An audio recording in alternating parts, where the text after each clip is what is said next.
The winter of 1875 came early to the Dakota Territory, bringing with it snow that fell like white curtains across the vast plains. Chief Dakota stood on a ridge overlooking his village, watching smoke rise from the tippus below. At 28, he carried the weight of leadership on his shoulders like a heavy buffalo hide. The Oglala Lakota people looked to him not just for protection but for wisdom in these changing times. The white settlers kept coming, their covered wagons rolling across sacred lands like thunder that never stopped. Most of his warriors wanted to drive them away with force, but Dakota knew that path led only to bloodshed and sorrow. He had seen what happened to other tribes who chose war over careful thinking. Still, every fiber of his being burned with anger when he saw strangers walking on the bones of his ancestors. 3 days into the worst blizzard anyone could remember, young Running Bear came racing into camp on his horse, the animal's breath creating clouds in the freezing air. The scout's face was tight with urgency as he approached his chief. "A wagon train is trapped in Devil's Canyon," Running Bear gasped, sliding down from his horse. 20 families, maybe more. Their oxen are dying, and they have little food left. Dakota's jaw tightened. Devil's Canyon sat right on the edge of Lakota territory, a place where winter winds gathered like angry spirits. Any group caught there during a storm faced almost certain death. His warriors began gathering around, their faces hard with the same thought. Let the white invaders face the consequences of trespassing on sacred land. "Let them freeze," spat Vikasa, Dakota's second-in-command. "They chose to cross our lands without permission. The spirits are punishing them for their disrespect." Other voices joined in agreement, but Dakota raised his hand for silence.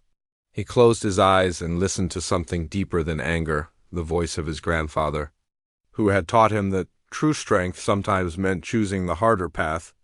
"We will help them," he said finally, his words cutting through the cold air like an arrow. The reaction was immediate. Warriors began arguing, their voices rising above the wind. How could their chief even consider helping the same people who destroyed their hunting grounds and broke every treaty they signed? "Chief, this is madness," Vikasa said, stepping closer. "These white people bring nothing but trouble. They take our land, kill our buffalo, and give us empty promises in return." Dakota understood their anger because he felt it too, burning in his chest like a prairie fire. But something his grandmother once told him echoed in his mind. A true leader serves the Great Spirit first, and the Great Spirit lives in all people, even our enemies. "I have made my decision," Dakota said, his voice carrying the quiet authority that had made him chief. "We take food and medicine, we bring them to safety. But we do this as Lakota warriors with honor." Meanwhile, in Devil's Canyon, the trapped settlers huddled in their wagons as the storm raged around them like a living thing. Reverend Hartwell pulled his buffalo hide coat tighter and looked at his 17-year-old daughter with worry creasing his weathered face. The girl had her mother's gentle spirit but her own fierce determination. While other settlers complained about their situation or prayed desperately for rescue, she moved from wagon to wagon, checking on the sick and elderly. Her hands, red from cold, never stopped working, preparing thin soup from their dwindling supplies, wrapping blankets around shivering children, cleaning wounds that refused to heal in the bitter weather. "Father, Mrs. Johnson's fever is getting worse," she whispered, kneeling beside him in their wagon. "And little Billy's cough sounds like it's settling deep in his chest." The Reverend nodded grimly. As a man of God, he had seen sickness take hold of entire communities during hard winters. Without proper medicine and warmth, they could lose half their people before the storm passed. "We must trust in the Lord's plan, daughter," he said. Though his own faith felt as cold as the wind outside, she bit her lip, a habit from childhood that showed when she was thinking hard about something. "Maybe the Lord's plan includes us helping ourselves," she said quietly. "I've been watching how the wind moves through the canyon. There might be places where we could find shelter, maybe even some of those medicinal plants the old trapper told us about." Her father looked at her with surprise. Most young women of her upbringing would be crying or praying by now, not studying wind patterns and thinking about herbal medicine. But then again, frontier life had a way of bringing out strength people never knew they had. The next morning brought a brief break in the storm, and she wrapped herself in every piece of warm clothing she could find. Against her father's worried protests, she ventured out into the white wilderness, following animal tracks that might lead to more sheltered areas. She was struggling through knee-deep snow when she saw them, figures moving across the landscape like spirits emerging from the storm itself. For a moment, fear froze her blood colder than the winter air. She had heard terrible stories about what happened to settlers who encountered hostile tribes, but these riders moved with purpose, not aggression. They carried supplies, not weapons, raised for attack. At their head rode a man whose presence commanded attention even from a distance. He sat his horse like he had been born in the saddle, moving with the natural grace of someone completely at home in this harsh land. When Lakota saw the young white woman standing alone in the snow, something unexpected happened. Instead of seeing an enemy or an intruder, he saw someone who reminded him of his own sister, brave enough to face danger to help her people, foolish enough to risk her life doing it. He raised his hand to signal his warriors to stop, then rode forward alone. The girl stood her ground, though he could see her hands shaking, whether from cold or fear, he could not tell. "You are far from your people," he said in careful English, the words feeling strange on his tongue after speaking only Lakota for months. "They're sick," she replied, her voice steadier than he expected. "I was looking for medicine plants, anything that might help." Something in her tone made him study her face more carefully. There was no hatred there, no disgust or fear of him as a savage, just worry for her people and determination to help them, the same feelings that had driven him out into this storm. "The plants you seek do not grow in winter," he said. "But we have medicine, we have food." Her eyes widened with hope and disbelief. "You would help us?" Lakota looked back at his warriors, then at this girl who stood in the snow like a stubborn flower refusing to be buried by winter. "The Great Spirit does not ask if people are red or white before sending the storm," he said. "We help because it is right." What happened next changed everything. As Lakota's people worked alongside the settlers to move the wagons to better shelter and tend to the sick, barriers began to crack like ice under spring sun.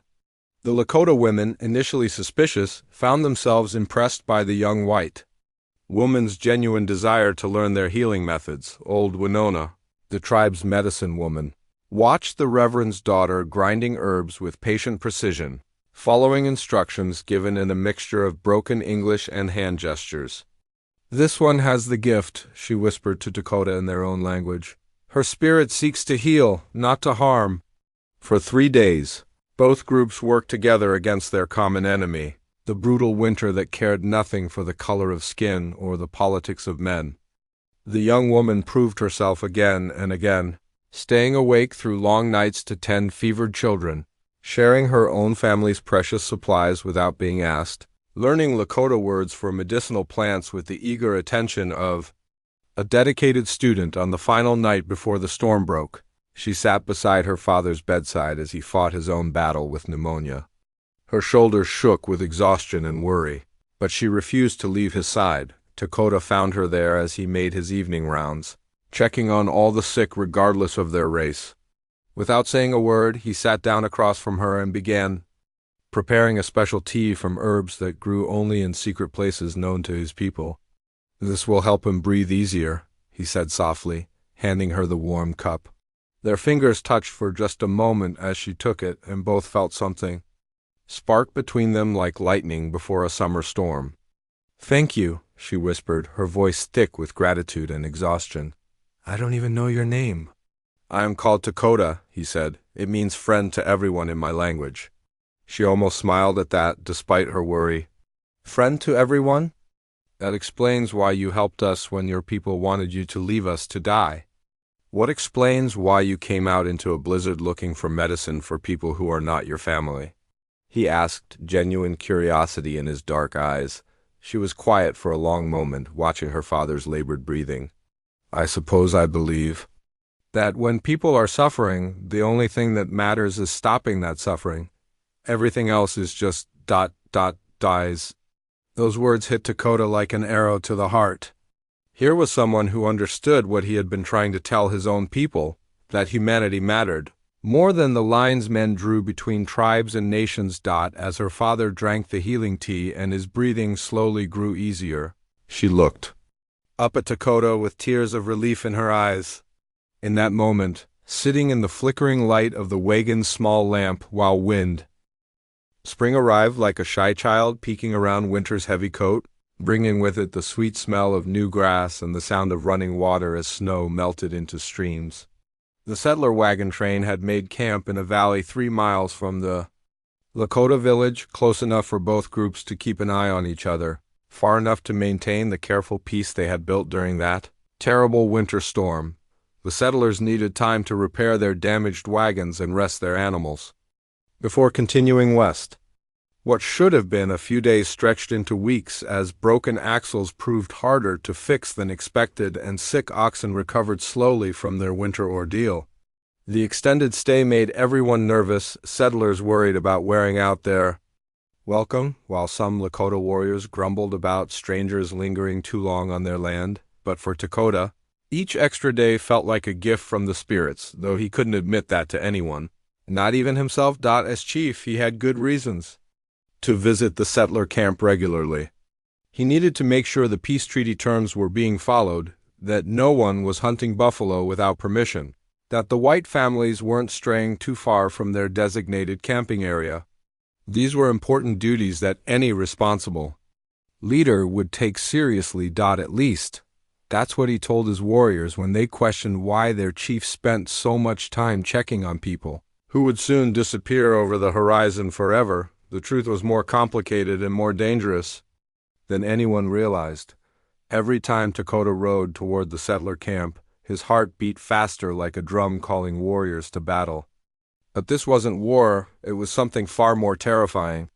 He found himself looking forward to seeing the Reverend's daughter, to watching how she moved through the camp like a gentle breeze, always helping someone, always finding ways to make hard situations a little easier. She had a laugh that reminded him of water flowing over stones, clear and bright and impossible to ignore. When she smiled, which happened more often as the weather warmed and her people grew healthier, something inside his chest felt like it was waking up after a long winter sleep. The young woman, meanwhile, had her own reasons for being glad about the extended stay. She told herself it was because she wanted to learn more about the healing methods old Winona had shown her during the storm. The Lakota medicine woman had agreed to teach her about prairie plants and their uses, knowledge that would be valuable wherever the wagon train finally settled. "This plant stops bleeding," Winona explained one morning, holding up a handful of ordinary-looking leaves. "But you must pick it when the sun is high and the dew has dried, or it loses its power." The Reverend's daughter listened carefully, asking questions that showed she understood not just the practical uses but the deeper respect the Lakota people felt for all living things. This impressed Winona, who had expected the white girl to approach healing like most of her people did, grabbing what they needed without thought or gratitude. "You have the spirit of a true healer," the old woman said one day as they gathered. "Roots near the stream. Your hands know what plants need before your mind learns their names." These learning sessions often happened when Dakota was visiting the camp on his official business. Pure coincidence, of course. The fact that his inspections always seemed to take him past wherever the two women were working was just luck. One warm afternoon, that luck led to a moment that changed everything. The Reverend's daughter was kneeling by the stream, carefully washing medicinal roots while Winona dozed in the shade nearby. She looked up to see Dakota approaching on foot, having left his horse with the other men.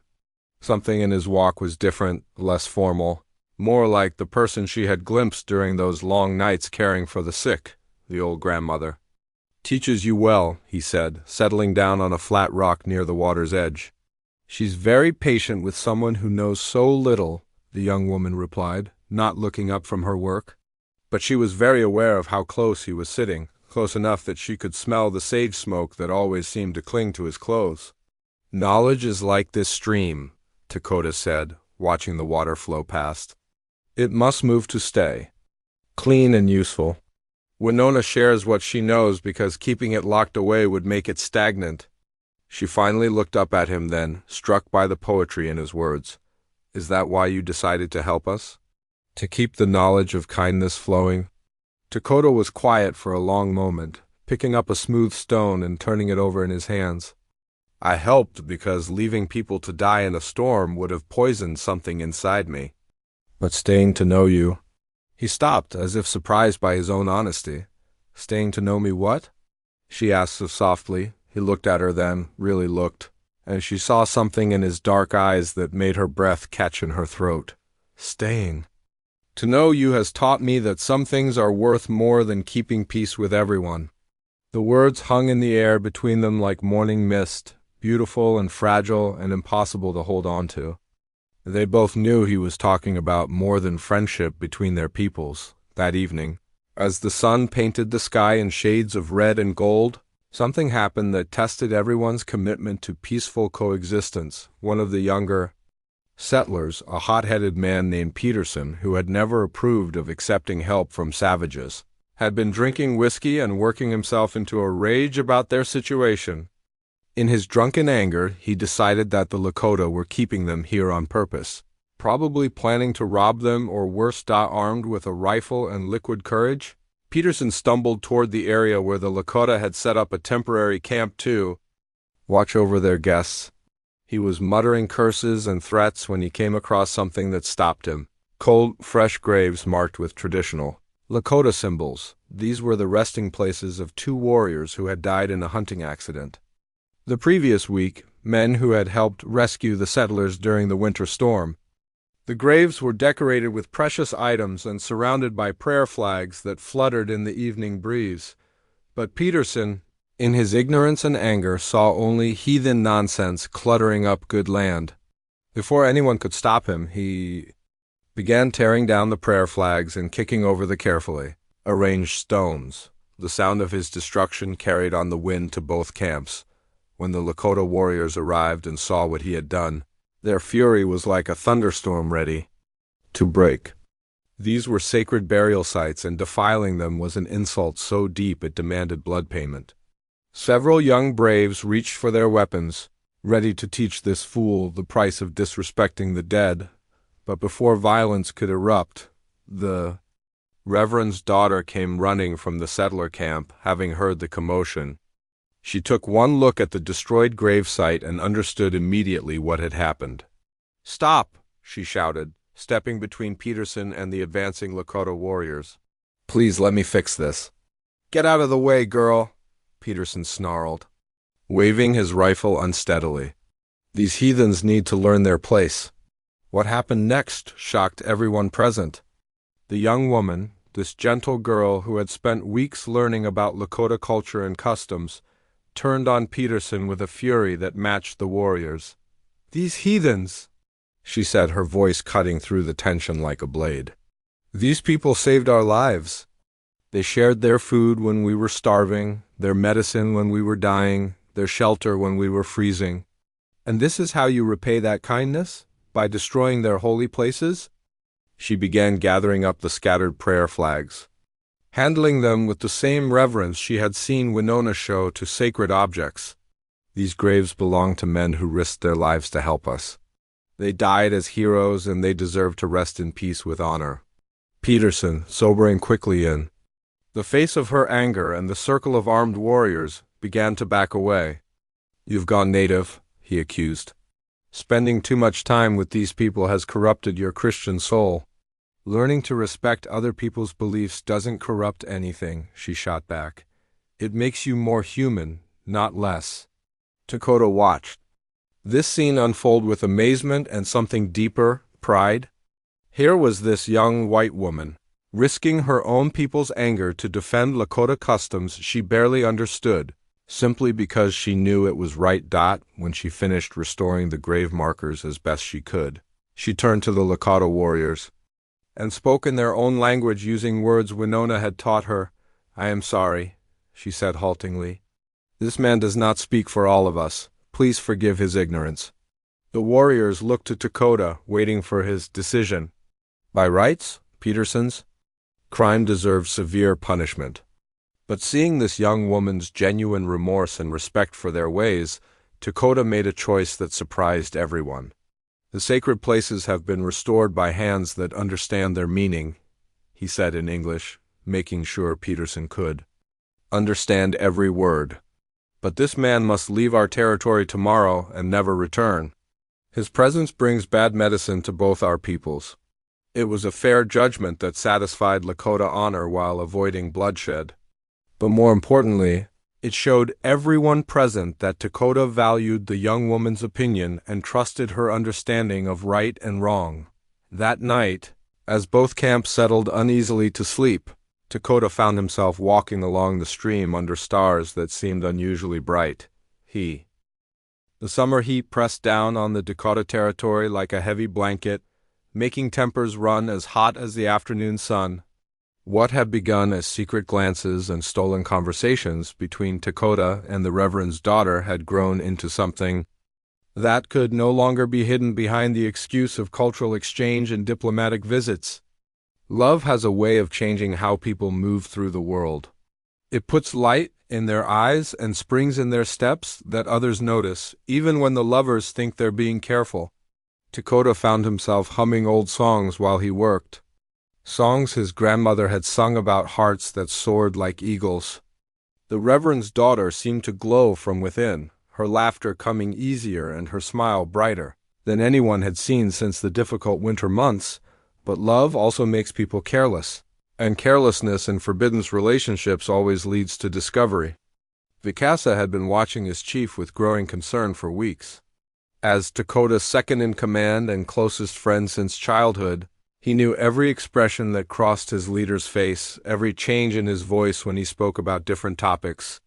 Lately, whenever the conversation turned to the white settlers, Lakota's whole manner changed in ways that worried Lakota deeply.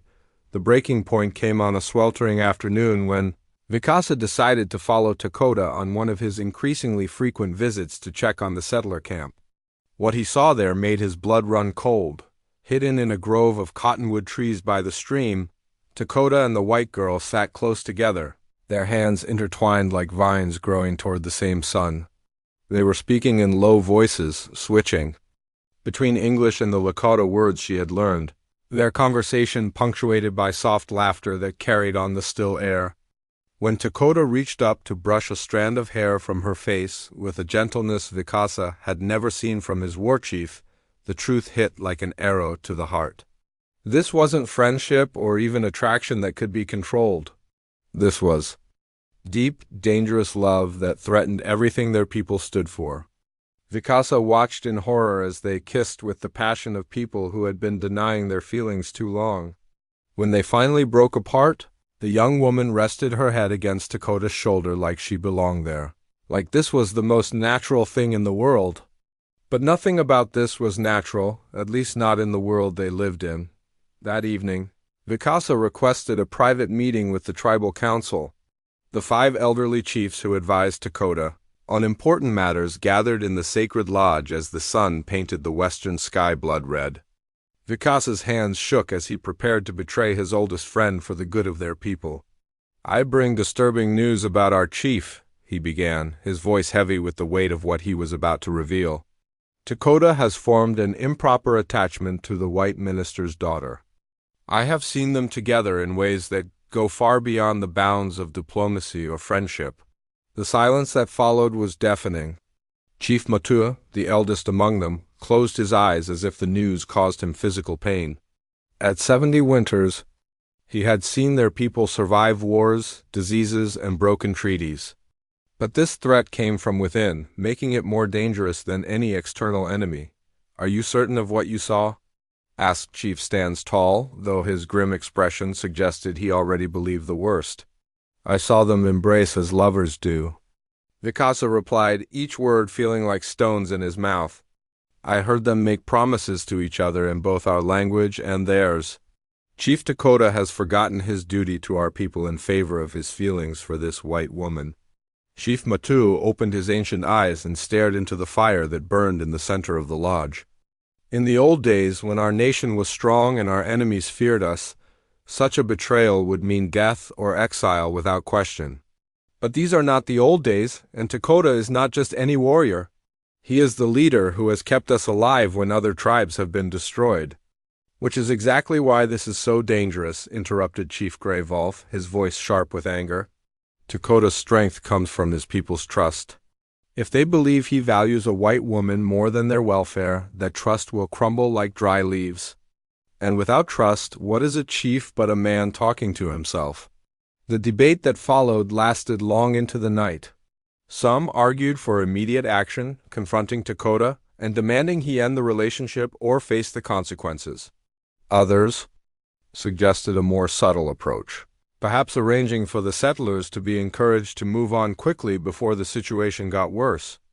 But all agreed on one thing. This relationship threatened the very survival of their people at a time when they could afford no weakness. No division, no reason for their enemies to question Lakota's judgment. Meanwhile, in the settler camp, the Reverend had been dealing with his own growing suspicions about his daughter's frequent absences and changed behavior. As a man of God who had spent his life reading people's souls, he recognized the signs of a young woman in love. What terrified him was figuring out who had captured her heart. The truth came crashing down on him. 3 days later, when young Thomas, the Reverend's 14-year-old son, came to him with tears streaming down his face. "Father, I have to tell you something, but I don't want to get anyone in trouble," the boy said, his voice breaking with the weight of keeping a secret too big for his young shoulders. "Tell me, son, whatever it is, we'll face it together." Thomas wiped his eyes with his sleeve and took a shaky breath. "I followed my sister yesterday when she said she was going to gather herbs with the Indian women, but she didn't go to them. She went to meet Chief Lakota by the stream, and they were holding hands and kissing like married people do." The Reverend felt his world tilt sideways. His daughter, his precious girl who had always been the perfect example of Christian virtue, was secretly meeting with a heathen savage. The implications hit him like physical blows, the scandal, the danger, the impossibility of such a union in their world. "Does anyone else know about this?" he asked, trying to keep his voice steady for his son's sake. "I don't think so." "But Father, Chief Lakota isn't mean or scary like the other men say. He's kind to her, and he treats her like she's something precious. Maybe it's not as bad as it seems?" The Reverend's heart broke a little at his son's innocent hope that love could somehow overcome the massive barriers between their peoples. "Son, there are some things that seem beautiful but can only lead to pain and destruction. This is one of them." That night, Reverend Hartwell confronted his daughter in their wagon, his face a mixture of disappointment and fear. "I know about your secret meetings with the Indian chief," he said without preamble. "This madness ends now?" She had been expecting this conversation for weeks, dreading it and rehearsing arguments in her head. But faced with her father's pain, all her prepared words disappeared. "Father, I love him," she said simply, "and he loves me." "Isn't love supposed to be a gift from God?" "Not this kind of love," the Reverend replied, his voice heavy with sorrow.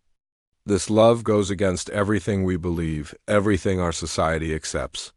It can only bring suffering to you, to him, and to both our peoples." "But why?" she asked, her eyes filling with tears. "What makes love wrong just because our skin is different colors? Lakota is the most honorable man I've ever known. He's kind, wise, brave, and he treats me with more respect than any white man ever has." "Because the world we live in will never accept such a union," her father said gently. "Because your children would belong to neither world fully. Because both our peoples would see this relationship as a betrayal of everything they hold sacred." The argument that followed was quiet but intense. Two people who loved each other deeply disagreeing on something that would change their lives forever. The Reverend threatened to send his daughter back east immediately, to relatives who would keep her far from temptation. She countered that she was old enough to make her own choices and would not abandon someone she loved just because others disapproved. Neither of them noticed Thomas listening outside the wagon, his young heart breaking for his sister and his new hero, Chief Lakota.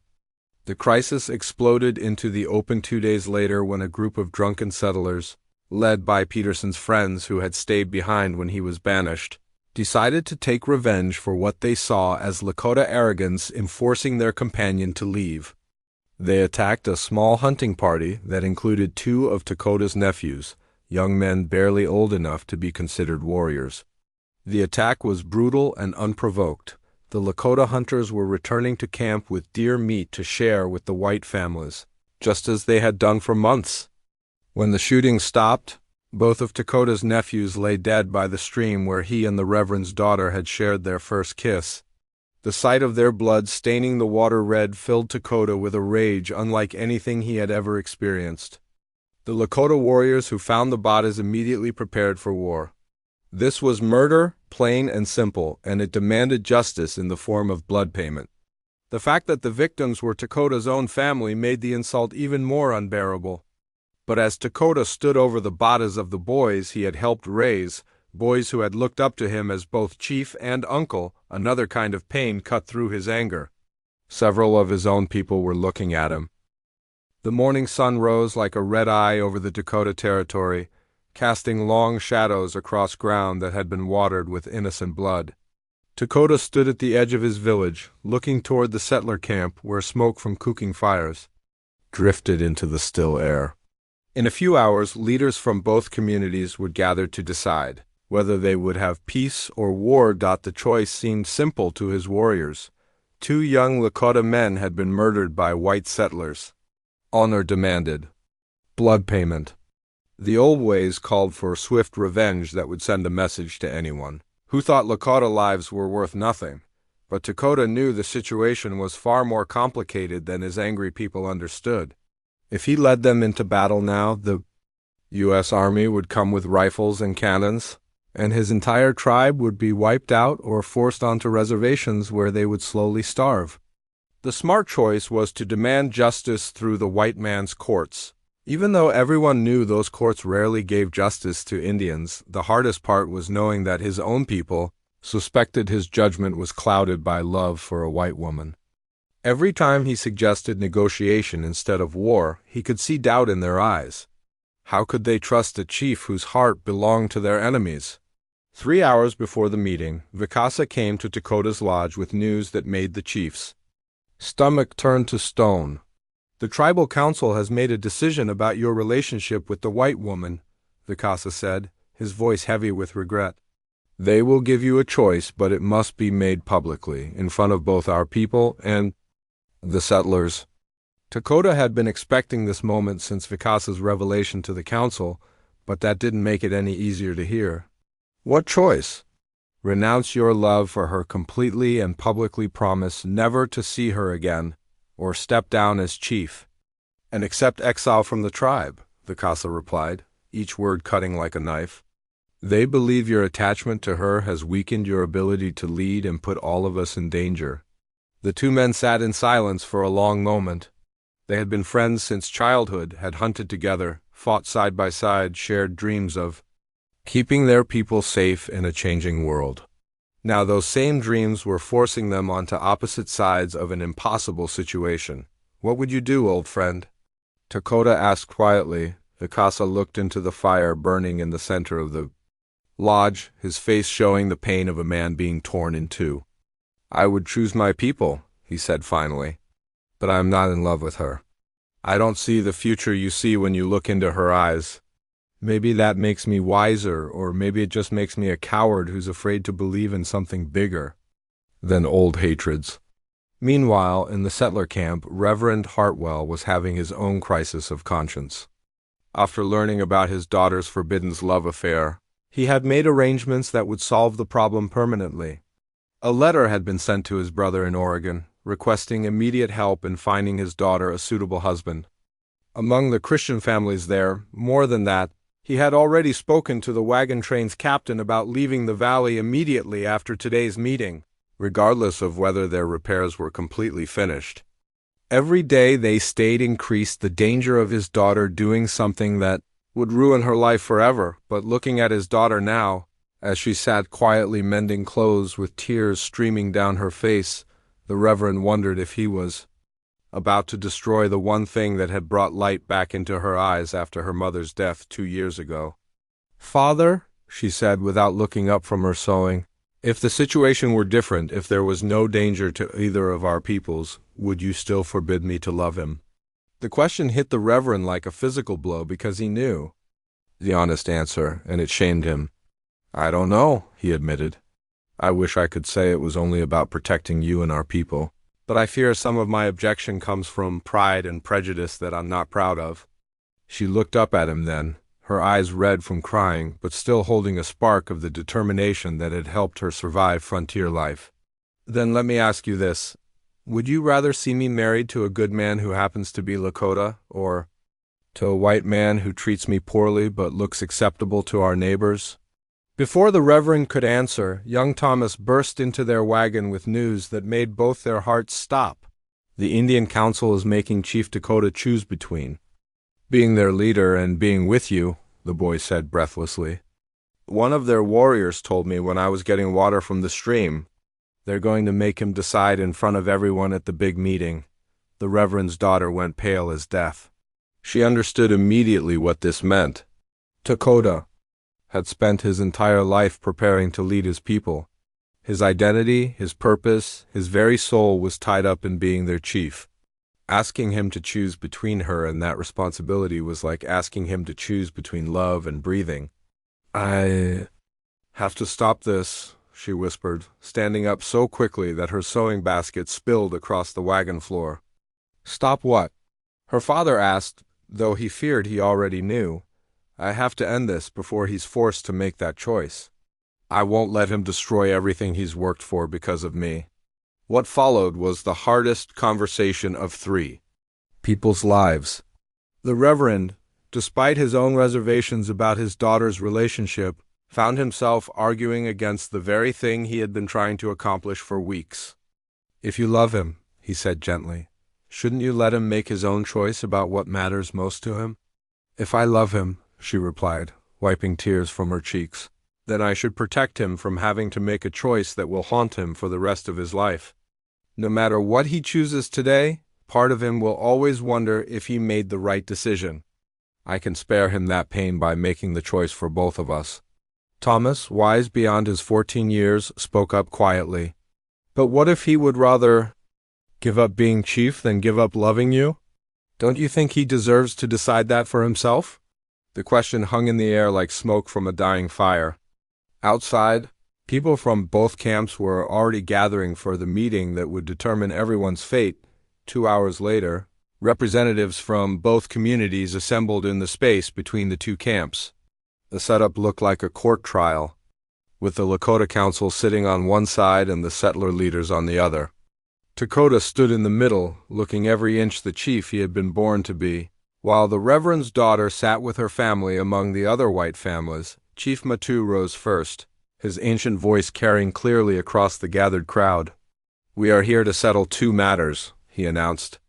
First, the question of justice for our murdered young men. Second, the question of whether our current chief can continue to lead our people with wisdom and loyalty. The first issue was resolved more easily than anyone had expected. The guilty. Settlers had already fled during the night, afraid of Lakota justice and unwilling to face the consequences of their actions. The remaining white families offered compensation in the form of horses and supplies, which was accepted as acknowledgement of their responsibility for controlling their own people. But the second issue proved far more painful. Chief Dakota said, Chief Gray Wolf, his voice stern but not unkind, you have served our people well for many seasons. But recent events have raised questions about where your true loyalties lie. We ask you now, before all these witnesses, do you renounce any improper attachment to the white woman? And do you promise to put the welfare of your people above all personal desires? Dakota looked across the assembled crowd and found her eyes. Among the sea of faces, for just a moment, time seemed to stop. He saw his entire future in her gaze, not just love, but partnership, understanding, and a kind of happiness he had never imagined possible. But he also saw the faces of his people, people who had trusted him to keep them safe in an increasingly dangerous world. He thought of his dead nephews, of the children who would depend on his leadership to survive the coming years, of the responsibility that had been placed on his shoulders since birth. When he spoke, his voice was strong and clear. though anyone watching closely could see the tremendous effort it cost him.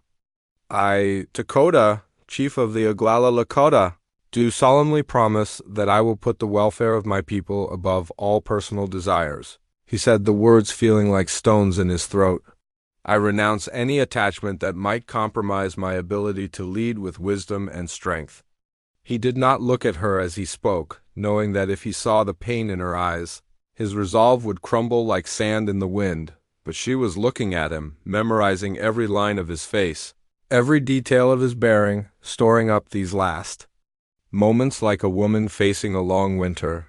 The crowd murmured with satisfaction, but the sound felt hollow to everyone who understood what had just been sacrificed. Chief Matu nodded approvingly. Then this matter is settled.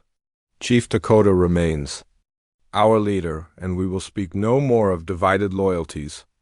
As the formal meeting broke up and people began returning to their daily activities, no one noticed the Reverend's daughter slip away from her family and disappear into the cottonwood grove by the stream. She was waiting there when Dakota finally came, drawn by a need to see her one last time that was stronger than his promise to stay away. 15 years had passed like seasons in a long, hard winter, each one leaving its mark on the hearts of two people who had learned to live with love that could never be spoken aloud. The world had changed around them in ways neither could have imagined during that painful summer when duty forced them apart. The year was now 890, and the American frontier was closing like a great book reaching its final chapters. The buffalo herds that once darkened the plains were nearly gone, replaced by cattle ranches and farming settlements. Railroad tracks cut across the landscape like metal rivers, bringing endless streams of settlers to lands that had belonged to indigenous peoples for countless generations. For the Lakota Nation, these 15 years had been marked by tragedy and loss that cut deeper than any physical wound. The massacre at Wounded Knee had claimed hundreds of innocent lives, including women and children who died in the snow while trying to flee from soldiers, who saw them as nothing more than obstacles to progress. Dakota had survived that terrible day, but the scars went deeper than the bullet wound in his shoulder that still ached when winter storms approached. He had watched his people's way of life crumble like autumn leaves, seen proud warriors reduced to depending on government rations that barely kept their families alive. At 53, he was now considered an elder chief, his black hair streaked with silver and his face marked by lines that spoke of too many hard decisions and too much grief. The reservation where his people now lived was a shadow of their former territory, a place where the winds seemed to carry only memories of better days. But through all the darkness, Dakota had found purpose in fighting for his people's future in new ways. Instead of leading war parties, he now led delegations to Washington, using words instead of weapons to battle for better treatment of Native Americans. He had learned to navigate the white man's legal system, becoming a voice for tribes who had no other way to make themselves heard. More importantly, he had become a fierce advocate for education, believing that Lakota children needed to learn both their traditional ways and the skills necessary to survive in the changing world. This work brought him into contact with teachers and reformers who were trying to improve conditions for Native American students. It was this work that led him to a small school in Wyoming on a crisp autumn morning that would change everything. Meanwhile, the Reverend's daughter had traveled her own difficult path through these same 15 years. Her arranged marriage to a widowed minister in Oregon had lasted only 7 years before tuberculosis claimed her husband's life, leaving her alone at 29 with no children and limited options for supporting herself. But those 7 years had not been wasted. Her husband, despite being chosen for her rather than chosen by her, had been a kind man who recognized her intelligence and supported her desire to help others. When he became sick, she had nursed him with the same dedication she had shown the settlers during that winter storm so long ago. After his death, she could have returned east to live quietly with relatives, accepting the role of grieving widow that society expected of her. Instead, she chose a path that shocked her remaining family and challenged every expectation of what a proper Christian woman should do with her life. She became a teacher, specializing in educating Native American children who had been placed in government boarding schools designed to kill the Indian and save the man. But unlike many of her colleagues who saw their job as erasing indigenous culture, she approached her work with the deep respect for Lakota ways that old Winona had taught her during those precious weeks by the stream. She learned to speak Lakota fluently, studied traditional stories and customs, and found ways to help her students maintain connections to their heritage while learning the skills they needed to navigate the white world. Her methods were controversial, but they worked. Her students thrived academically while keeping pride in their cultural identity. Word of her unusual teaching methods spread through the network of reformers and government officials who dealt with Indian affairs. Some criticized her approach as too lenient, but others recognized that her students were among the most successful graduates of the entire boarding school system. By 1890, she was 42 years old, her hair touched with early silver, and her face marked by the same kind of character lines that years of responsibility and compassion create. She had never remarried, telling friends that her heart had been given once and completely, leaving no room for another love. She ran her own small school now, a place where Native American children could learn without losing themselves in the process. The school was her life's work, her way of honoring the memory of a love that had taught her to see beyond the artificial boundaries that separated peoples. The reunion that would heal 15 years of heartache began with a simple administrative meeting. Lakota had traveled to the school as part of a delegation, negotiating for better educational resources for reservation children. As an elder chief who understood both traditional ways and modern necessities, his voice carried weight with government officials, who were finally beginning to realize that their previous policies had been both cruel and ineffective. He entered the small schoolhouse expecting to meet with typical white educators who would listen politely to his requests while secretly believing that Indians were incapable of real civilization. Instead, he found children speaking Lakota during their lessons, traditional stories being used to teach reading skills, and respect for native customs woven throughout the curriculum. "This is remarkable," he said to his interpreter, forgetting for a moment to speak English. "Someone here understands our ways." "The head teacher is quite unusual," the interpreter replied. "She's been working with Indian children for over a decade, and she actually learned our language before she started teaching. Some say she's more Indian than white in her thinking." When the head teacher entered the classroom, time seemed to stop like water freezing in winter air. She was older, of course, her face showing the passage of years and the weight of responsibility. But her eyes were exactly the same, intelligent, compassionate, and filled with the same inner light that had drawn him to her beside a stream in another lifetime. For a moment, neither could speak. 15 years collapsed into nothing, and they were young again, facing each other across a divide that had seemed impossible to bridge. "Hello, Lakota," she said softly, using his name for the first time in 15 years. "Hello," he replied, his voice rough with emotion he thought he had learned to control. The other members of the delegation and the school staff continued their discussions around them, but neither Lakota nor the teacher heard a word. They were lost in recognition, in memories, in the overwhelming realization that the connection they had shared was still alive after all these years. Later, after the formal meetings had ended and the others had departed for their evening meal, they found themselves alone in the classroom where she had built her life's work. "I heard about Wounded Knee," she said quietly, her eyes filled with tears for suffering she had not been able to share. "I prayed for your safety every day until I learned you had survived." "I heard about your husband's death," he replied. "I'm sorry for your loss." They sat in comfortable silence for a while, each studying how the years had changed the other, each marveling at how the essential person they had loved remained unchanged beneath the surface marks of time and hardship. "Do you ever wonder what would have happened if we had chosen differently that day?" she asked. Lakota considered the question carefully before answering. "I used to wonder every day. But now I think maybe we chose exactly right for who we were then. We were young and thought love meant holding on. Now I think maybe real love sometimes means letting go so that both people can become who they're meant to be." She looked around her classroom at the evidence of the life she had built helping children bridge two worlds, just as she had once dreamed of doing herself. You mean that our separation made us better able to love each other and our peoples? I mean that the woman I fell in love with beside the stream was kind and brave and wanted to heal the divisions between peoples, he said. But she was also young and unsure of her place in the world. The woman sitting here now has spent 15 years proving that those qualities weren't just youthful idealism. You've built something real and lasting that helps both our peoples.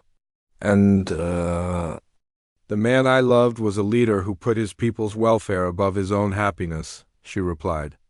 But he was also fighting to hold on to the old ways in a world that was changing whether he wanted it to or not. The man sitting here now has learned to be a leader in the new world while keeping the best of the old ways alive.